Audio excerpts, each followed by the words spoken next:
Hello, everyone. My name is Meg Moonbeam from Beyond Mystic, and welcome back to the new Astro Woo show, looking at the astrology forecast for the month of July for the whole collective and for each of the 12 signs as well. Hope you're all doing very well out there. I'm very happy and excited to share the astrology of July with you, which is going to be a very interesting and I think historical month. Very, very big month ahead.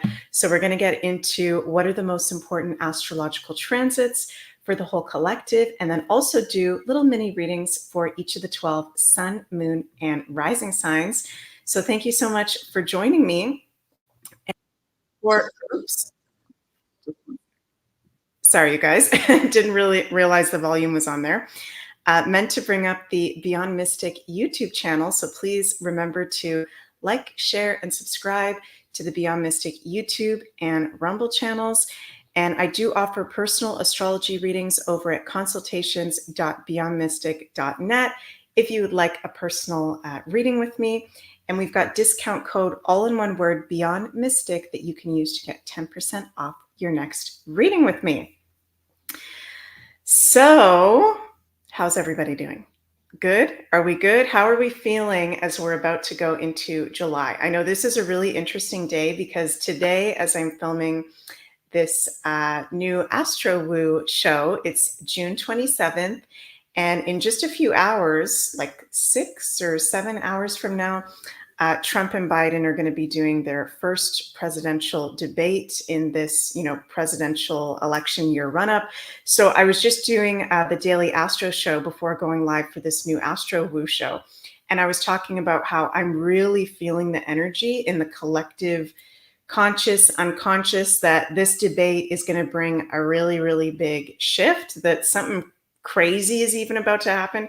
So let me know if I'm just crazy, or if any of you guys are feeling that. I'm just joking. I know I'm not crazy, but I'm interested to hear if anyone else is feeling that. Lots and lots of energy. Paulina is saying, cannot sleep. Interesting. I'm also having a hard time sleeping as well. And Make the Change says, feeling funky, like painful emotions coming soon. Interesting. Okay, thank you for sharing that, you guys. So we're going to get into a lot in today's new Astro Woo because there is a lot going on in July, which is what I like to call not normal astrology. So we're going to talk about the not normal astrology for the whole collective and then each of the 12 signs. Carla, hi Carla at Ascension Organite says, hi Meg, so excited to hear the astrology. It has been so many intense days, a lot of feelings coming up. I've been having the same. It's interesting because everybody in the videos this week, including you, Carla, they're saying I'm feeling, intensity, a lot of feelings coming up, a lot of emotions coming up. Thank you for sharing that. We got Litecoin Lisa in the chat. Nice to see you, Litecoin Lisa. You say, I'm just super tired. Yeah, it is a bit of a tiring energy out there for sure. So, okay, what we're actually going to start with is let's take a look at the key dates for the July astrology. What are some of the important transits to be aware of? And I just realized after I made this slide that I forgot one of the most important things in this slide, which is the fact that, Ars Gryphorum has got it. All hail Algol. I forgot to put on this slide the fact that July 15th and 16th, which is one of the things I'm going to be talking about with all of you today. We're going to be having exact Uranus and Mars conjunct the fixed star Algol. So that's July 15th, July 16th. You're going to want to mark your calendars for that because that's going to be a really interesting, intense energy. So we're going to get to that. I just wanted to mention that I didn't put it in the slide. So sorry about that, you guys. But I got everything else that's important. So let's just go through some of these key dates first. So July 2nd, Neptune goes retrograde in Pisces, okay? And actually 2 days from now, as we're still in June before going into July, on June 29th, Saturn goes retrograde in Pisces. So within a week, Saturn and Neptune both going retrograde in Pisces. We're going to talk about this in today's new Astro Woo. Also on July 2nd, Mercury ingresses into the sign of Leo. Then on July 5th, some good astrological news. Okay, I'm going to be talking about a lot of really intense stuff today, but one of the good things we've got going on is a beautiful new moon in Cancer on July 5th. So you're going to want to mark that in your calendars. We'll talk about that as well.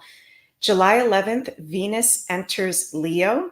July 20th, Mars enters Gemini. July 21st, oh my goodness, very intense full moon in Capricorn. If you watch my content or you watch Beyond Mystic on a regular basis, you are going to be hearing me over the next month talk about ongoing how intense this full moon in Capricorn is going to be on July 21st. So we'll talk about that as well. That's a time frame to be wary of, to be mindful of. I'm going to say, and I'll just get rid of this slide for a moment. The whole month of July, and I'm not saying this to scare anybody. I'm not saying this to promote fear. I'm saying this as an astrologer. I have to be honest with you guys. We've got Uranus and Algol exactly conjunct, Uranus and Mars exactly conjunct the demon fixed star Algol. And we're having one of the most intense full moons in Capricorn in our lives, which is going to be conjunct Pluto with the Sun-Pluto opposition, among many other things. So this is a month where we are witnessing the death, the deconstruction of the matrix right before our eyes, which is very, very intense. And I'm feeling Spirit say that as we go through that process, there are energies, there are beings, that do not want to die. They still want to continue maybe being attached to some of us, maybe being attached to this earth, attached to the collective conscious. And they are these darker energies, these darker beings are in a desperation mode where I think this is a month that we might see some potential really intense events of desperation. And we'll talk about more specifically in the Uranus-Algol transit piece of the show. But I'm going to be honest with you guys. This is a month where I love the new moon in Cancer we have. I love that we're in summer in the Northern Hemisphere. But yeah, Paulina says it's a circus month. Yeah, I love that. That's perfect.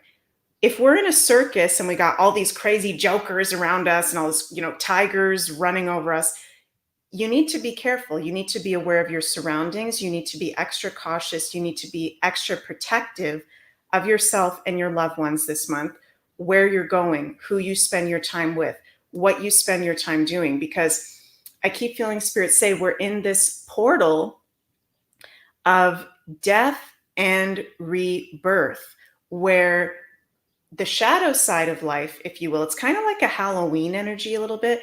They're like out in the forefront trying to put us into fear. And I think there's going to be events that take place this month that are going to try to put the collective into fear.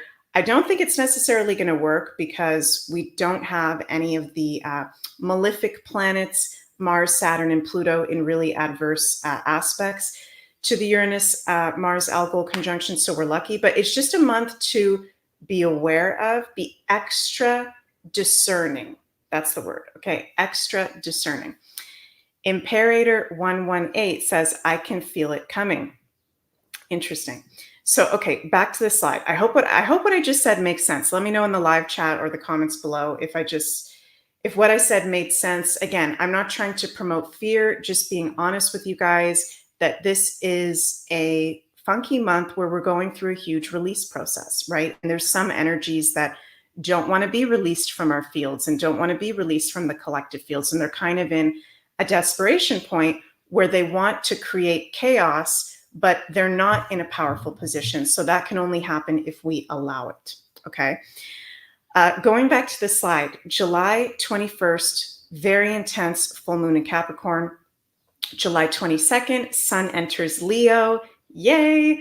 That is the Sun's home sign. The Sun is at his height of power in the Western astrology in the sign of Leo. Very beautiful astrological season. And July 25th, Mercury enters Virgo. And July 26th, Chiron goes retrograde in Aries. So by the end of July, we've got Pluto retrograde, Neptune retrograde, Saturn retrograde, Chiron retrograde. And then when we get into August, a Mercury retrograde. We're going to be in a retrograde city, as we like to say in astrology. So we're entering retrograde territory, which is about pause, review, reflection, not forcing things to manifest, not forcing things to move forward. If it's not happening naturally, we're having most of the outer planets go into retrograde. So this is about reviewing and reflecting whatever areas of life we have those planets transiting over, which we're going to talk about today. Paulina says, purification happening, all is well. Yes, I love that. Okay, so first specific transit that I want to bring up with all y'all is the beautiful, let's start with the good news, okay? The beautiful, absolutely beautiful new moon in Cancer that we are having on July 5th. And it's going to be, the exact time will be different depending on the time zone that you are in. But Eastern time, it's going to be 6:57 p.m. Eastern time, July 5th, exact point of this Cancer new moon.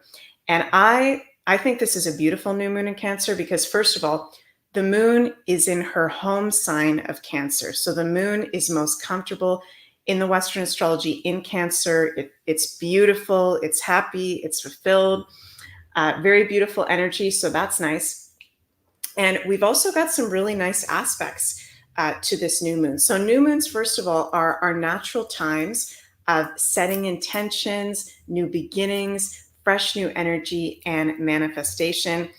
If you'd like to, you can check where you specifically have Cancer 14 degrees in your personal astrology chart to see what specific area of life this new moon is highlighting for you and activating for you. And we'll get into that with the mini sign readings. We'll talk about this new moon for each of the 12 signs. The sign of Cancer is specifically about family, ancestors, home, our home country, our emotions, women, the divine feminine, mothers, the public. The moon can also represent the public, and Cancer can represent the public collective conscious, and also nurturing and how we do self-care. So it's very in alignment with this new moon to set intentions around anything having to do with homes, finding a new home, selling a new home, renovating your home, doing feng shui in the home, creating a family, getting pregnant if you're a couple or someone trying to get pregnant. Anything having to do with home, family, our emotions, and also our self-care are good Cancerian themes and areas of life that we can set intentions around. And I also love that this new moon is going to be at 14 degrees, which is a Taurus degree. Taurus in astrology rules our values, the pleasures, enjoyments, beauties of life. And we've got the ruler of Taurus, the planet Venus, actually in a not super strong, but light conjunction to the new moon. So we've got the sun, moon exactly conjunct from our Earth's perspective when it's a new moon, and Venus not far behind the sun and the moon in a light conjunction. So really focusing in on, and I know I say this all the time, you guys, but when we're setting intentions, Venus is about our values and our enjoyment and our pleasure, right? So when we're setting intentions with this beautiful new moon in Cancer, which I think is fantastic for long-term goals in the Cancer ruled areas of life or wherever you have Cancer in your chart, because there's beautiful aspects to Saturn, who rules the long-term goals.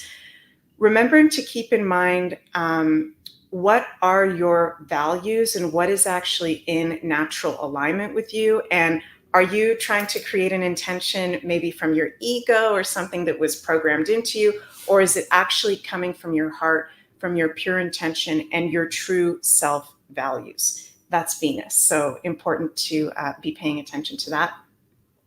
We got kick-ass aspects, very positive aspects to Saturn, who is retrograde at the time of this new moon. Saturn will be retrograde from June 29th until November 15th, but that's okay. Retrogrades are not necessarily a negative thing. We're just reviewing, reflecting the Saturnian areas of life. Saturn is in really awesome aspects. Saturn is trine the sun and the moon, so supporting us in manifesting long-term goals. Saturn is in an exact sextile to Mars, which is the planet of energy, our stamina, where we direct ourselves, our masculine side. So Mars and Saturn are really helping with this new moon for us to make some really good long-term manifestation goals. And we've also got Venus not just conjunct this new moon, but also in a beautiful trine to Saturn. So there's a few adverse aspects to the new moon, but overall, I think it's beautiful for setting intentions, for spending time with family, for spending time in the home, for honoring your emotions and paying attention to your self-care routine, maybe setting new intentions around whatever your self-care routine is, right? So also, what I think is really interesting is this new moon in Cancer is on July 5th, and the United States of America's birthday is, of course, anybody know the answer? Probably a lot of people know the answer, July 4th, okay? So if you've got a full moon or a new moon happening within 3 days of your birthday, or what we call in astrology the specific term, your solar return, that's our word for birthday in Western astrology, you're going to have the influence of that new moon or full moon with you for the whole next year, okay? So very, very interesting. And I'm actually going to do a whole specific, probably astro deep dive or something, mid or late July when I'm back from doing my Sacred England retreat and our Beyond Mystic summer vacation, to do a show on the USA and Canada's new birthday charts for the whole rest of the year. So the USA's birthday chart, the exact solar return is July 4th, 2024 at 4:07 p.m. and it's within the influence of this new moon in Cancer. So this is actually very positive for the United States of America to have this new moon in Cancer in orb of the solar return. There's going to be a very positive new beginning and even major healing energy for the USA over the course of the next year. So I was very happy to see that earlier when I was preparing for this show, a positive new beginning and renewal for the USA, which is absolutely fantastic. So let's talk about Saturn, Granddaddy Saturn, and Neptune retrograde, okay? Because this is a really big deal. We've got, as we start July, within a week period, Saturn going retrograde, and then also Neptune going retrograde. Saturn is going to be retrograde, as I said, from June 29th to November 15th, and Neptune is going to be retrograde from July 2nd all the way until December 7th. So we're not going to have astrology with all planets direct until 2025. We had that the first 4 months of this year. Now we're starting to have planets direct. We're entering into a bit of a retrograde city as we go into the summer. So Saturn retrograde is inviting us to review and reflect on the Saturnian areas of life.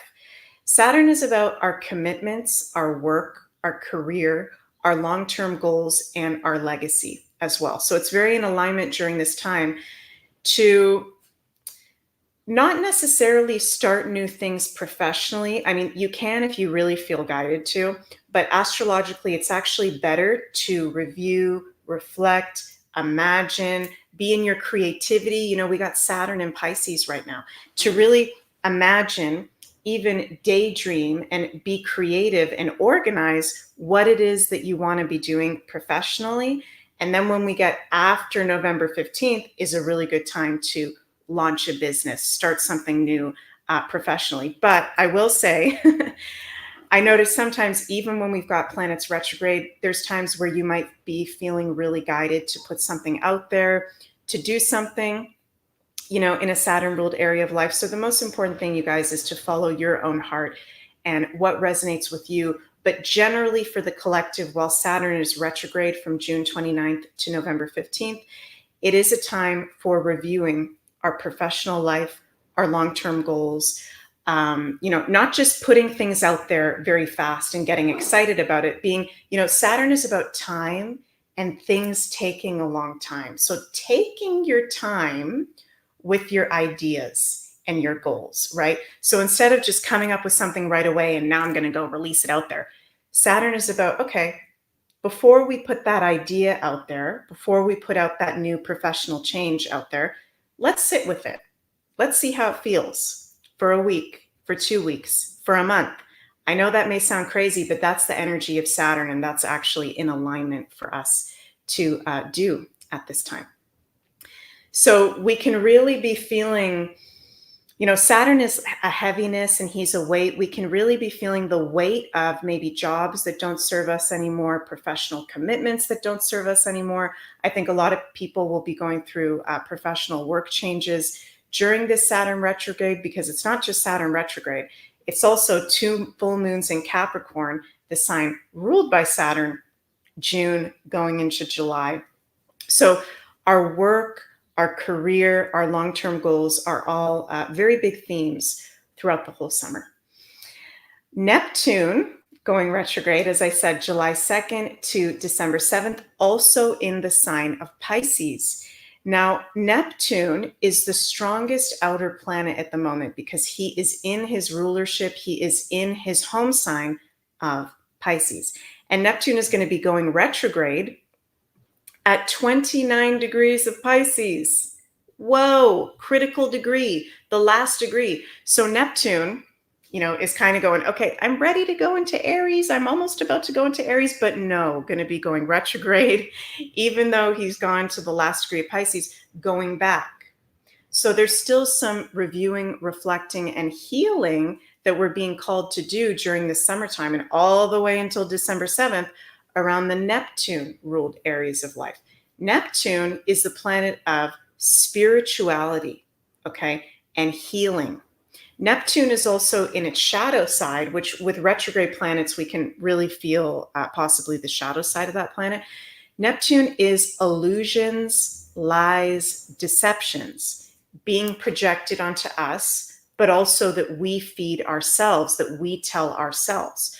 So there's going to be a lot of, in the collective and for each of us personally, us having those Saturnian reality checks around not just work, the Saturn ruled areas of life, but also Neptune, lies, illusions that we have been feeding in our own lives that are going on and around us. So I feel like this month of July and going into the rest of the year with these 2 planets retrograde for mostly the rest of the year, amazing to be doing healing work on yourself, whatever kind of healing, spiritual healing work Neptune resonates with you, because there can definitely be a lot coming up for us individually at this time. And Neptune is also the planet of loss and things dissolving. So, there's so many things in the Western astrology right now showing that we are going through a death, we are going through a rebirth, we are going through a dissolving Neptune of Saturn, the systems, the matrix, the governments, time, the period of history we've been living in. So this is really powerful stuff, you guys. And we have Saturn and Neptune within a 10-degree orb. So that Saturn-Neptune conjunction has technically already started. It's going to be exact February 2026, but will be almost totally exact summer of 2025. I always say 2025. So this is the dissolving Neptune of Saturn, the system, structures, governments of life that we've been living under for the past 36 years, for the past Saturn-Neptune cycle since the last conjunction, which I think was 1989, if I'm remembering that correctly. And I also want to give a shout out to all the Pisces out there. Okay, the Pisces, sun, moon, and risings are magical Pisces out there. I feel like you guys have been really going through it with Saturn in your sign and Neptune, of course, your ruler Neptune in your sign and at critical degree. And now both of those outer planets going retrograde in your sign. So this is going to affect all of us. You're going to want to look at where you have Pisces in your chart, what house and any planetary placements, to see the specific areas of life that are in alignment for you with the Saturn and Neptune retrograde. Carla's going, yes. For all of us, any of us, look at where you have Pisces in your chart, because that's an area for this whole rest of the summer and even the rest of the year, mostly with those 2 retrograde, where there can be challenge, where there can be delay, where there can be tests, but we can not just poo-poo that the planets are retrograde, we can actually utilize that and review, reflect, revisit, and heal those areas. Now, if you are Pisces, like our magical Carla, our Ascension Organites Queen, or Jenny is saying, my Pisces rising daughter has been feeling anxious, not like her.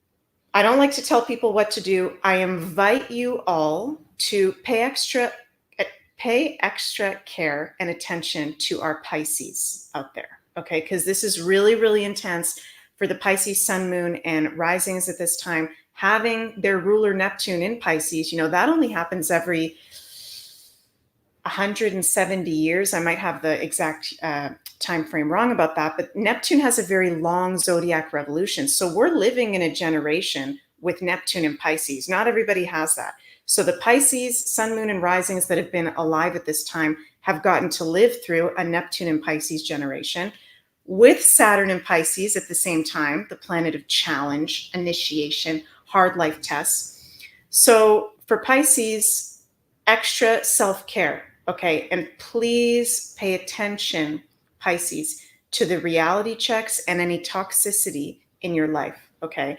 And if you feel like something is too hard for you to go through or something's too hard for you to let go of, ask for help from a friend, from a family member, from a healing arts practitioner.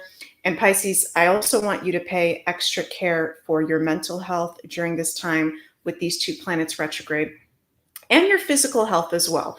Because Neptune can have a lot to do with our physical health, the healing institutions and systems and immunity. So just taking extra care of your physical, emotional, mental, spiritual health, okay? And you guys may notice, and I'm noticing it with the Pisces sun, moon, and risings in my life, they're freaking going through it right now, okay? So we need to be there for them. We're all going through it, but they're like really going through it right now. Sharon says, that really explains what my daughter is going through.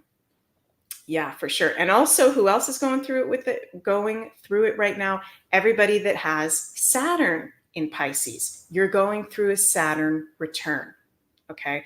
Which I'm also going to do a whole probably Astro deep dive segment on that, because we're now getting, as we go into, more into 2024, we're getting to the midpoint, closer to the midpoint of the Saturn and Pisces transit. So I'll do a whole extra show on that. I promise you guys. Okay, so far we've talked about some of the key astrological dates. We've talked about the beautiful new moon in Cancer, Saturn and Neptune going retrograde.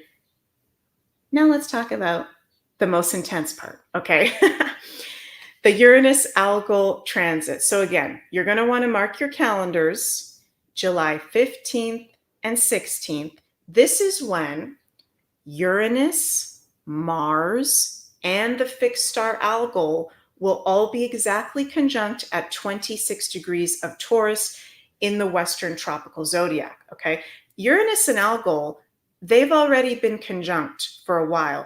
Within a 3-degree orb, which is the strongest, has been from May 11th, 2024, and will continue until July 7th, 2025. And then to go further from November 7th, 2025 to April 25th, 2026. Sorry, I know that's a lot of dates, you guys. I have it in the slide there. You can screenshot that if you like. But what's really interesting about this month is it's Uranus and Mars conjunct exactly with Algol. Uranus and Mars in astrology, I call them the energizer bunnies, because Uranus rules electricity, the electric circuitry of our bodies, and Mars is life force energy, sexuality, even Kundalini, our primal energy.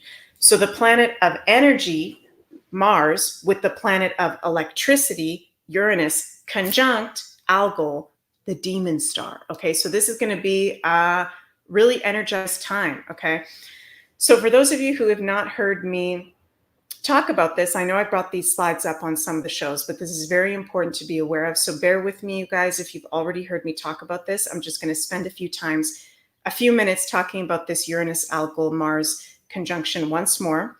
So for those who do not know, Algol is a fixed star currently located at 26 degrees of Taurus in the Western tropical zodiac.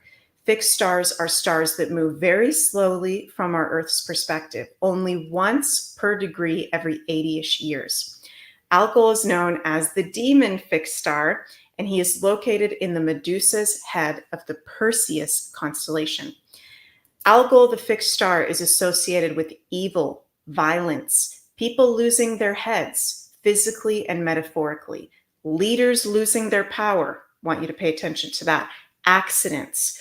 But also, depending on where it's placed in a birth chart, it can represent power and preferment, which is interesting and kind of weird. And the planet Uranus is currently in his most unstable fall position of Taurus, the ruling sign of Mother Earth, physical resources, and stability. He has been there since 2018 and will be there till 2026. Uranus in astrology rules Aquarius, the age of Aquarius, the future, innovation, technology, ETs, outer space, shocks and surprises, revolution, protests, and freedom. The last time we had Uranus conjunct the fixed star Algol was at the height of World War II in 1941. They were conjunct at 25 degrees of Taurus, an Aries degree. There was many unfortunate and negative events taking place, obviously, including mass bombs going off and physical violence. This current Uranus-Algol transit of 2024 and 25 will be intense, but please take this away, you guys, because I'm not a fear porn promoter, okay? But this will not be as malefic as it was in World War II. This is because the last time they were conjunct was at an Aries degree, malefic degree, and in square, negative aspect to a malefic Mars, the planet of war, mass violence, and conflict. This time around, we are at the precipice of the age of Aquarius, light age, and the malefic planets, Mars, Saturn, and Pluto, thank God, are not making adverse aspects to Uranus and Algol. Now, yes, Uranus and Algol-Mars will be conjunct, so Mars will be involved, but conjunctions are neutral. They're not necessarily adverse, so I want to make that clear. We will see during this transit very intense world events. The dark side trying to do something to drag the collective into fear. Let me be clear, it is not going to work, okay? Leaders losing their power, people possibly losing their heads, physically or metaphorically, bombs, explosions, volcano eruptions, instability in the financial system, and very unstable weather patterns and natural disasters. Pluto will be going retrograde in Capricorn for the last time in our lifetimes from September 1st to November 18th, 2024, amplifying instability and destruction of governments, leaders, structures that don't serve us anymore. I love this comment by Sescontrias1. Sorry if I'm pronouncing your username wrong. I do not consent to civil war. I love that. And I'm totally, totally with you on that. So this is where the astrology is actually helpful because we can see where there can be potentials for something, right? But it doesn't necessarily have to go to that place. We can manifest more the higher expression of that place, right? And just bear with me, you guys. Got one more slide for this Uranus-Algol transit to share. Donald Trump and Justin Trudeau both have their midheavens conjunct Algol in their birth charts. Also, Joe Biden has Uranus-Algol-Mars conjunction opposite his sun. Yikes. They will all be highlighted during this time. Positive leaders can step into positions of power, and negative leaders dramatically falling from grace and losing their power. So that's the good news. The European Union chart has its moon at 24 degrees of Taurus and in an exact opposition to Mars-Pluto at 24 degrees of Scorpio. The Uranus-Algol conjunction is happening conjunct the European Union's moon. So it's going to be very intense for Europe at this time. Buckle up. Also, Europe will be going through a very unstable transformational period in general in the Taurus-ruled areas of life. It's very likely that the start of the destruction of the European Union will begin. So, how do you guys feel about that? Probably some of you have already heard me or other astrologers maybe talking about that. Let's not be scared. Let's not put fear into that. Let's have the awareness. Okay, there's probably going to be some darker forces that are going to try to do something weird that day. So let's not go into very crowded places. Let's not go to, and I'm getting the thumbs up. Okay, let's not go to very crowded places. July 15th and 16th. Oh my God. I forget that when I do the thumbs up, these things happen on our streaming podcast platform. Sorry, that just distracted me for a moment. Yes, be mindful going into crowds. Be mindful where you go. Be mindful with electric equipment, any risky situations, over risk taking. Okay, just being mindful of it and knowing that those are going to be 2 days, July 15th and 16th, that are going to be very intense energetically. So if you can, don't book a crazy schedule or, book anything really crazy, right? But let me be clear. We are safe. Everything is fine. It's just 2 days to be aware of a possibly funky, weird energy and situations. Carla says, it's better to know so that we can create a different reality and keep ourselves centered and protective. Totally, totally agree with you. Okay, Diane says, so thrilled to see Turdo finally falling down. Yeah, it seems like that's actually starting to happen. All righty. So the last main transit that I want to talk about before we get into the 12 sign readings is this full moon in Capricorn on July 21st. Sorry, you guys, I have to sip some water. It's so hot here where I am in Belgium. We're having like major heat wave at the moment. And Maria, my fellow Belgian here, says, yoo-hoo, finally the fall of EU. Yes, I cannot wait. So, okay, two full moons in Capricorn in a row. We just had one June 21st. We're going to be having another one July 21st. So what I've got up here is the chart for Capricorn full moon July 21st. This is not normal astrology. Okay, this is rare to have two full moon in Capricorns in a row. And not just that, sometimes we do have a blue moon in a month where we'll have two full moon in a row in the same sign. But what's really intense about this is we're about to have Pluto, who's retrograde at the moment at 1 degrees of Aquarius, go back into Capricorn for the very last time. Pluto is the planet of death, destruction, rebirth, revealing, with Saturn, the ruler of Capricorn, also going retrograde as of June 29th. So this is like a huge release, death of the areas of life that Capricorn rules. I know I keep repeating that, you guys, but this is like very important in the astrology to highlight.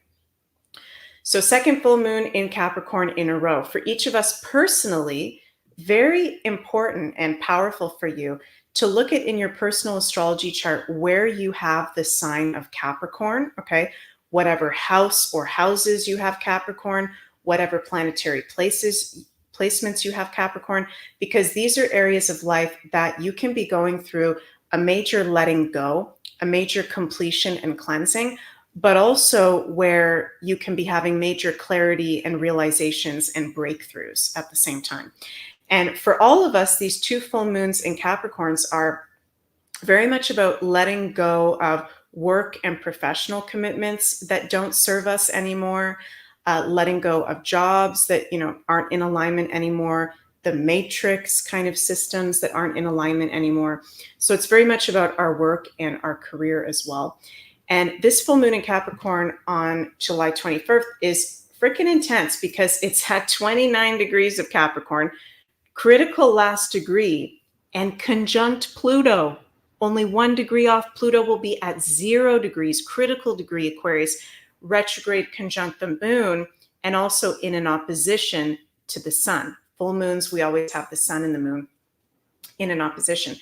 Pluto is the most intense sign in astrology, right? And it's one of the malefic planets. Capricorn is one of the malefic signs. So this is where this can get very intense with the collective government and political systems and figures. And we could, one of my predictions is we're going to see the death of somebody political. Now, when I say that, I'm not calling for the death of anybody. I'm not calling for anybody to get killed or murdered. I'm just reading the astrology because two full moon and Capricorns in the row completion and cleansing of governments and politicians. With the second full moon in Capricorn conjunct Pluto, with the Sun-Pluto opposition, there's going to be someone very prominent that is going to die, or maybe multiple people, that is a president or a prime minister or a political figurehead. Or if it's not a specific person, which it would actually really surprise me if it's not a specific person or more than one, it's going to be the matrix system itself really dying during that point, right? Geos and Gems says, Meg, how does this work with Vedic, as it says Saturn in Aquarius not going into Pisces until 2025? I know you explained something really well on the show with Jenny Moon on BM. So yeah, there's very good question, Geos and Gems. There's different kinds of astrology, okay? So Vedic astrology is based off of the sidereal zodiac, okay? Which the sidereal zodiac is where the constellations, and I hope I can explain this in the correct way, you guys. The sidereal is where the constellations actually are from our Earth's perspective, the planets moving over the actual constellations. That's the sidereal, which I don't mean to diss any Vedic astrologers out there, but for my personal practice as a Western astrologer, the Vedic is most accurate at predicting the collective grander astrological cycles.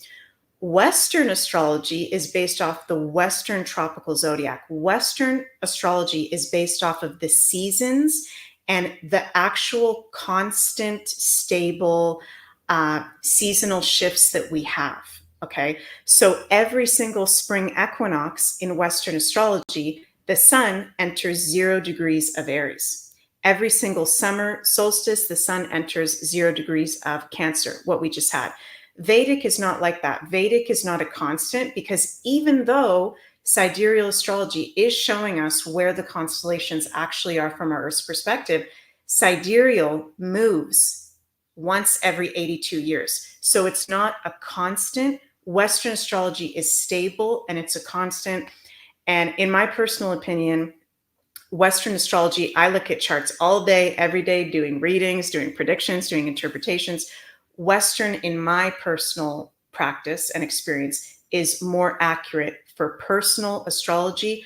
For the collective astrology as well, sidereal is the greater astrological cycles and ages, okay? So did that make sense, Geos and Gems? Let me know. And, you know, the most important thing, you guys, is whatever resonates with you. So there might be some people that, you know, resonate more with the Vedic. Great, do what resonates with you. People like me that totally resonate with the Western astrology for personal astrology interpretation. So I hope that made sense, Geos and Gems. Western astrology is based off the actual seasonal shifts, the constant stable cycles of the Earth's relationship with the sun, with the seasonal changes. Vedic is based off of the sidereal zodiac, which actually changes. It's not stable. It changes every 82 years from our Earth's perspective. So, okay. And that's something I should probably do a whole video on, so that whenever someone has that question, I just go to this video, and I should have like slides on there. Starlily888 says, I never knew that, Meg. Thank you for explaining it. Yeah, and it's a little bit technical, and actually it'll probably make the most sense when I do a video on that, where I actually show you the visual, not just the words, because it does get into technicalities and it can be confusing, right? So, okay. Thank you for that question, Geos and Gems. I felt that that was important to answer there, because I see that a lot in the comments, not always in the live chat, and I did want to address it there. So very intense full moon in Capricorn, July 21st, to go back to that. Release in our lives around the Capricorn areas of life. And also, I'm predicting there's going to be the major death of something that we're going to witness regarding to governments or politics. Also, I am a little bit concerned, okay, to be honest with you guys, about Robert F. Kennedy Jr., okay, because Robert F. Kennedy Jr. has his sun at 27 degrees of Capricorn. So this full moon in Capricorn at 29 degrees will be conjunct his sun. He's also going to have Pluto right on his sun. He's also going to have, his Capricorn stellium of planets, because he's got a Capricorn stellium of planets, conjunct this full moon. So there could be something very intense that happens involving Robert F. Kennedy Jr. I do not wish that, okay, because I love Robert F. Kennedy Jr. Just reading the astrology that I'm a little bit concerned for him. So if anybody is listening and actually knows him, please let him know to just be very careful around that July 21st full moon in Capricorn. Okay. There could be, like, I'll just say there could be someone trying to assassinate him at this time. I'll just give it to you straight. I'll just be an honest Scorpio about that, which I do not want to happen. And I don't think he's going to be assassinated. I've looked at his personal astrology chart, but there could be some kind of intense attempt to take RFK Jr. out of the presidential race, to shut him up, to maybe threaten him. There could be a weird situation with that full moon right on his sun. I also want to say that I think it's very important while we're in this portal for most of July, with the Uranus-Mars-Algol conjunction in between these two full moon and Capricorns, to take extra care of your health at this time, okay? Because Pluto, which is going to be conjunct that July 21st full moon in Capricorn, is about detoxification of poison. And so I think around that full moon, a lot of us can be really feeling a physical detox going on, a physical release, if you will, not to get too graphic, but like going to the bathroom a bit more often than usual. Pluto rules, going to the bathrooms, expelling toxicity. I could see some people feeling maybe sick, low immunity. So just taking extra care of your physical health around that full moon in Capricorn, July 21st. Maybe you want to do a little bit of a detox. Maybe you want to do a little bit of a physical cleanse.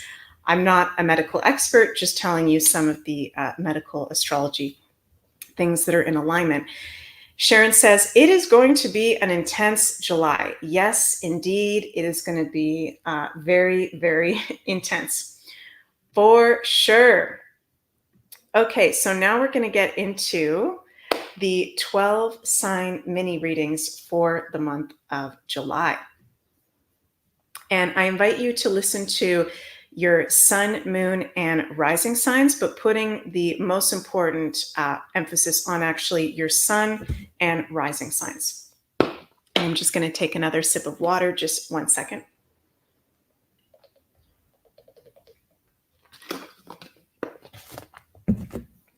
Okay, and I'm also just going to fix something on my computer here. Bear with me one moment, you guys. I just got this new laptop, and there's some things with it that I've been noticing mid-show. I get these weird pop-ups, so I'm just going to turn that off.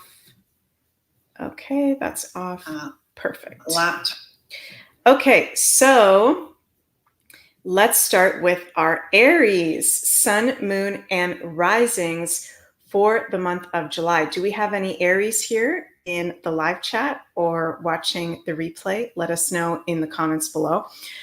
So for Aries, sun, moon, and risings, first of all, you're going to be having your ruler, your planetary ruler, Mars, ingress into the sign of Gemini on July 20th. So we've been having Mars in the sign of Taurus, your ruler, which is actually the fall position, detriment position of Mars. So that can be making some Aries feeling a little bit more tired than usual, just like physically not motivated.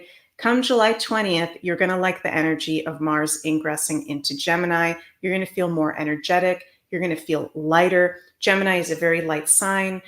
You can feel very inspired while Mars is in Gemini, putting energy, directing time and energy to spending in your local community, with your friends, communicating in new and different ways. So July 20th, Mars is going to move into Gemini. Then the new moon in Cancer that we are going to be having on July 5th that I talked about is going to be happening in your 4th house, which is the Cancer-ruled areas of life, of course. And it's cool in the solar charts that the Aries always have, wherever the signs are. So for example, we're having a new moon in Cancer. that happens in their Cancer house, because the Aries in the solar charts actually have each of the houses in alignment with the signs that rule that house. So new moon in Cancer, Aries, this is a fantastic new moon for you to be setting intentions around those Cancer ruled areas: home, family, your emotions, your emotional self-care, anything having to do with property. Lots of Aries might be renovating their homes. They might even be already doing that during this Sun in Cancer season, because we've already got the Sun in Cancer. So Aries, putting an emphasis on your home and family is very much in alignment, and setting intentions in that area can be very good for you. Spending time at home during that new moon, and you may be feeling more emotional than usual during that new moon in Cancer, because the fourth house, of course, rules our emotions.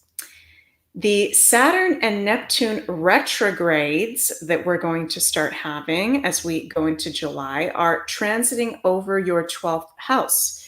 So Saturn and Neptune retrograde over your 12th house is really inviting you, Aries, to review and reflect on your spiritual practices, your spiritual connection, also your creative health. And I'm hearing Spirit say that there's a lot of you Aries out there that are naturally very creative, that maybe haven't been doing a certain creative practice that you used to do a lot, or you used to do more of. And actually with this Saturn Neptune retrogrades both in Pisces, a lot of Aries, a positive of it is you can be feeling very creatively re-inspired and newly inspired in new creative areas or old creative areas and gifts that you have.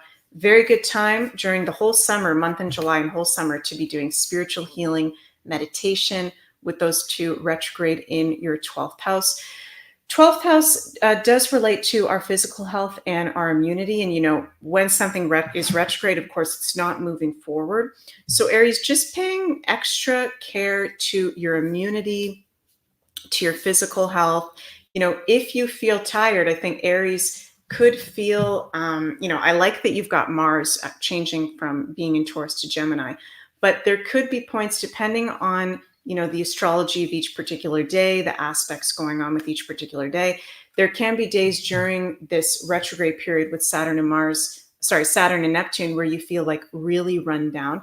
Let yourself rest, let yourself rejuvenate, and pay attention to your dreams, having those two retrograde in your 12th house. And also, Aries, you're going to be having the full moon in Capricorn on July 21st in, of course, your 10th house of the Capricorn ruled areas of life. So for Aries, this can be a major, because that full moon in Capricorn, July 21st, is a doozy. It's an intense one. There could be a major completion, letting go, release, having to do with a work commitment or a job or career or long-term goal that you've been having. Your parents and elder people in your life are also highlighted, because that's ruled by the 10th house as well in astrology. So there could be something really transformational or coming to a completion point with a parent or a grandparent, where maybe you need to be in a supportive role for someone like that in your life around the time of that full moon. Very in alignment for you to be honest with yourself about your work, your career, and your professional long-term goals. And if there's any toxicity, because that moon is in a conjunction to Pluto, which rules toxicity, is there any toxicity or funny business in your workplace that you need to be honest with yourself about, that's going on around you, or maybe that you yourself are even doing? Geos and Gem says, totally feeling it, Meg. I don't feel rested after sleep. I do get cray energy. Yeah, for sure. Okay, and I'm going to pull a card for the Aries, and today I'm pulling from this deck I love that I got recently, the Healing Waters Oracle by Rebecca Campbell, who also does the Starseed Oracle and the Work Your Light. And so I'm going to pull a card for the Aries. What's Aries' guidance for their highest good for the month of July in regards to their astrological transits that they've got going on? Ooh, this is beautiful. I've never pulled this one. The Well Maidens. Look at that. 3 maidens and the sacred site of Glastonbury in the middle. Kindness, respect, reverence, compassion. So yeah, that's reminding me, Aries, how you're having Saturn and Neptune retrograde in your 12th house of Pisces, which is spirituality, sacred sites. You've got the sacred site of Glastonbury there on this card. Might be good for you, not just for July, but for the whole pretty much rest of the year with those two retrograde for pretty much the rest of the year. Maybe you want to visit a sacred site near where you live, or maybe you're going to be traveling to a sacred site and it's going to be very, very positive for you. Some of you may even be going to Glastonbury, England, which is very, very cool. And focusing on kindness, respect, reverence, and compassion. And I'm actually hearing Spirit say, not just for others, but most importantly, for yourself, Aries. So where do you need to be more kind for yourself? Where do you need to respect yourself more? Where do you need to give yourself more reverence or compassion? Feeling that very strong for you and hope that resonates. Have a happy July to all the Aries out there. Okay, Taurus, Sun, Moon, and Risings. Do we have any Taurus in the live chat or in the replay comments? Let us know. So first of all, Tauruses, your ruler Venus is entering the sign of Leo on July 11th, which is pretty cool. We've been having Venus in Cancer. She likes to be in Cancer, and she's very passionate in the sign of Leo. So you can be feeling, Tauruses, once your ruler Venus enters Leo on July 7th, you're feeling very highly passionate, very romantic, very creative, very much like you're wanting to have fun, go out and have fun. Leo is about fun and playfulness and lightness. So I actually like that Venus is going to be in Leo for us Taurus, Sun, Moon, and Risings during the month of July. I think it's very, very positive. And then we've got the new moon in Cancer on July 5th is going to be happening in our third house, which is the Gemini ruled areas of life. So this is a very good new moon, beautiful new moon to be setting intentions in Cancer ruled areas. And for you, Taurus, is also third house ruled areas. Third house is our local community, learning, schools, courses, our siblings, friends, friendships, short distance travel, gadgets. The third house rules like day-to-day living, a lot of day-to-day things. So I'm hearing Spirit say, what's your day-to-day life like? What's your local community like? And are you connected to that? Do you find pleasure and enjoyment in that? How can you create more pleasure and enjoyment in that? And are there new friendships that you want to manifest for yourself? This could be new friends coming in for a lot of Tauruses, new positive social connections, and even healing energy, because I think it's, Venus, your ruler Taurus, is going to be in an exact square to Chiron, which is an adverse aspect. But I feel like for some of the signs, particularly more than others, for the Tauruses for sure, there can be healing between siblings, friends, cousins in your life, because you've got that new moon and Venus in your third house, with Venus in the third house in square to Chiron, which is the wounded healer. So it can be very healing for you and your family members. And don't forget to set your intentions. Some of you may be moving to a new location in your local community, or deciding that you want to move to a new place in actually your local community, not too far away. Then we've got the Saturn-Neptune retrogrades happening in your 11th house, where you've got the sign of Pisces. So this is a time of reviewing and reflecting those 11th house ruled areas of life, not just what Saturn rules, not just what Neptune rules. This could be delays, challenges, tests, even loss happening with friends, with group associations, with long-term goals. The 11th house and 10th house both rule long-term goals that you feel don't serve you anymore.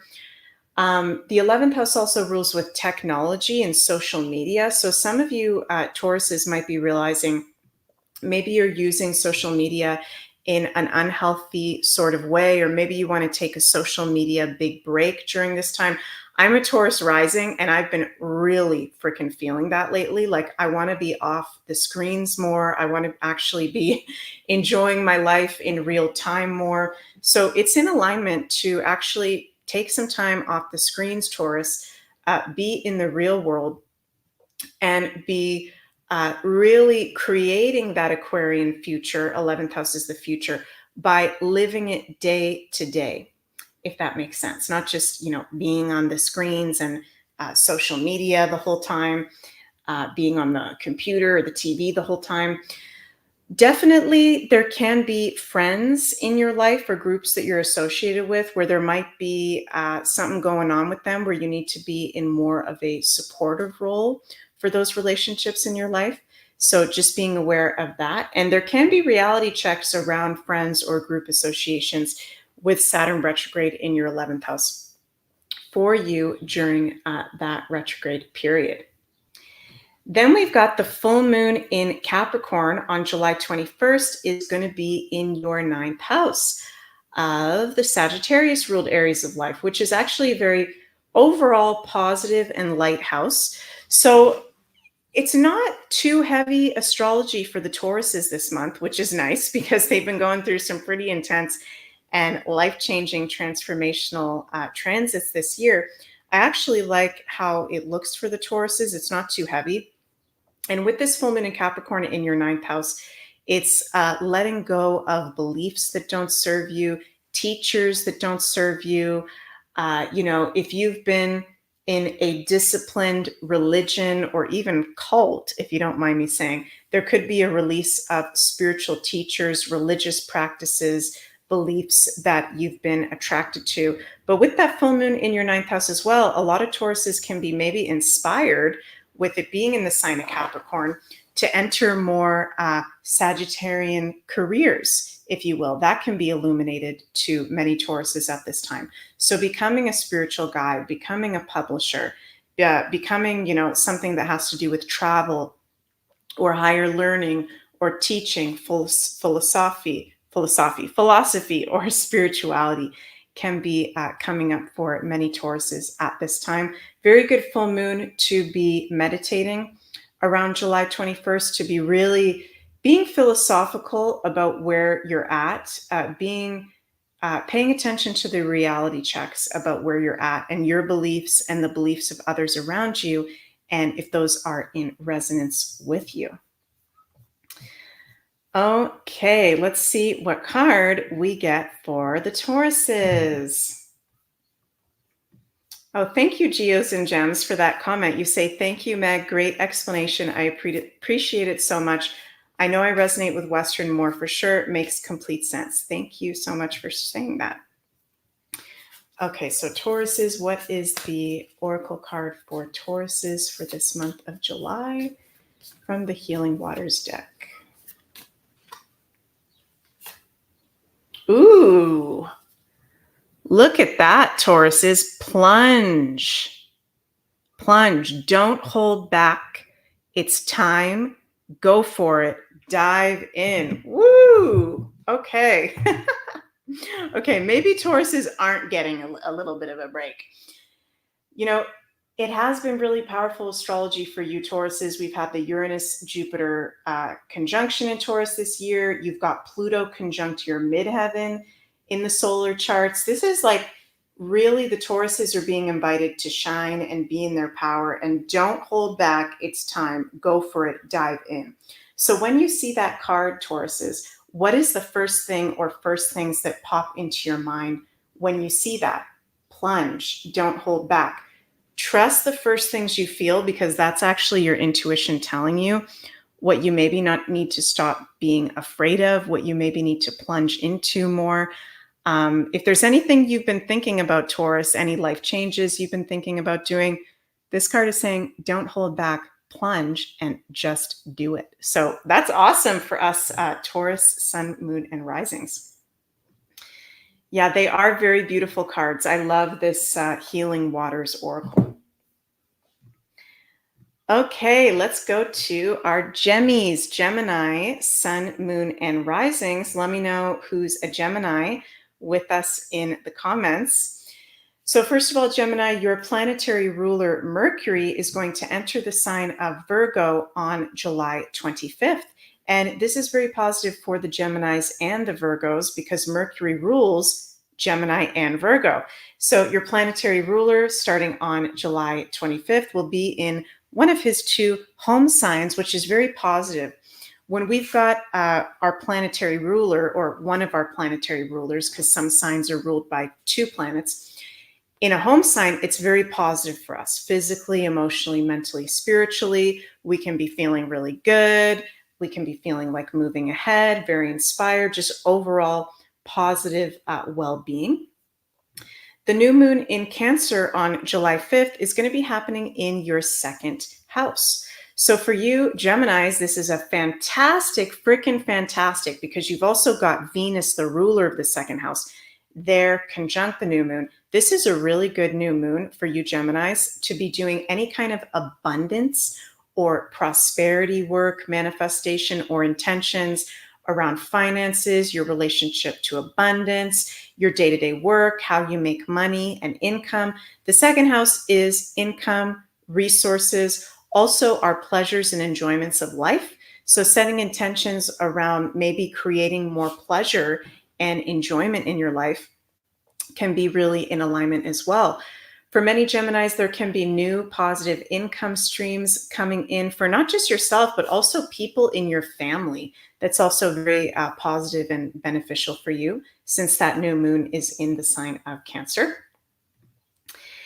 And then we go to the Saturn and Neptune retrogrades. You have in Pisces, you've got the sign of Pisces, Gemini, in your 10th house. So interesting that you're having that new moon in Cancer in your second house, about income, day-to-day work, your values, right? Very important for you to be in alignment with your values when creating intentions. Then you've got Granddaddy Saturn and Neptune retrograde in your 10th house. So it's in alignment, Geminis, for you to review and reflect on your work, your career, your long-term goals. Likely there's some changes going to be taking place there. And very powerful for you because Saturn is the ruler of the 10th house of Capricorn. So you've got Saturn in a home house with Neptune there. There could be, since Neptune and Saturn are both in Pisces in your 10th house, there can be a lot of Geminis that are maybe deciding during this retrograde period that they may want to step more into a Piscean kind of career or professional role, something maybe having to do with creativity, spirituality, the healing arts. So reviewing and reflecting on your work and long-term goals is really in alignment with that retrograde. And then Geminis, the full moon in Capricorn that we're going to be having on July 21st. Holy guacamole, it's going to be in your 8th house, the Scorpio house. And that full moon is going to be conjunct Pluto, the ruler of Scorpio.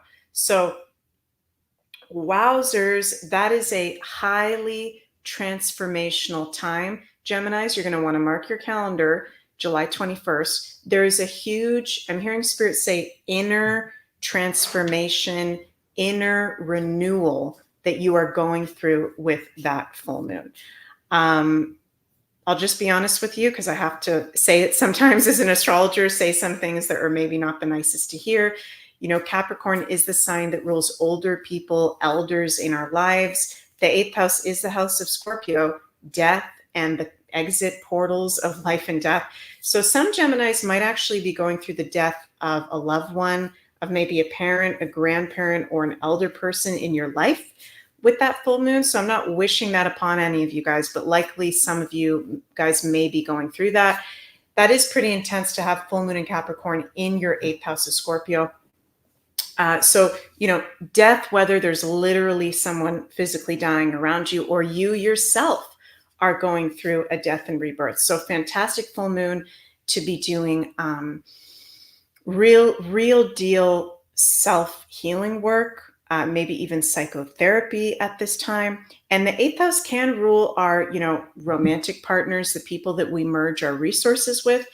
In the sign of Capricorn, your partner that you're with could maybe be getting a big change in their professional career, maybe deciding to step more into entrepreneurship, Maybe you and your partner, if you are with someone, are thinking about starting a business together, because Capricorn rules entrepreneurship.